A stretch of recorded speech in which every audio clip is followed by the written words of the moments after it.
Në propozim buxhetin për qytetin e Shkupit për vitin 2017, për të cilën do të votohet me 30 nëntor, janë parapar 30 milion euro për fasadat dhe pajisjet, si dhe për përfundimin e ndërtimeve të ndërtesës në stilin barok, ndërsa për menaxhimin e situatës me ndotjen e ajrit rreth 220.000 euro, nga të cilët pjesa më e madhe është dedikuar për elaborate.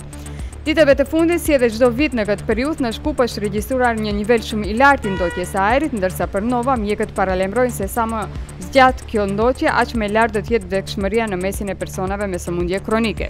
Prokuroria Speciale Publike lajmëroi se kanë kërkuar rastin Sopot për të vendosur nëse është nën kompetencat e tyre, informojnë nga kjo prokurori. Rasti Sopot është për minën e vendosur rrugës Sushef Sopot, gjatë shpërthimit të së cilës në 4 mars të vitit 2003 humbën jetën 2 ushtar polak të NATO-s dhe një civil.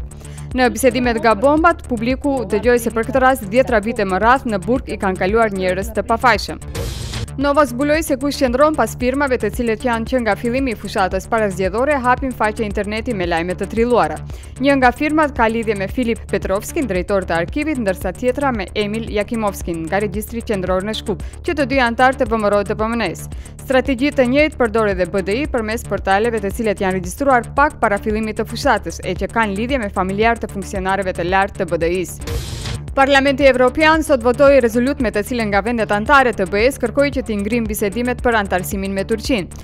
Rezoluta nuk ka karakter obligativ, por paraqet një sinjal të fuqishëm drejtuar presidentit turk Recep Tayyip Erdogan se qeverisja e tij autokratike nuk do të gjejë vend në BE.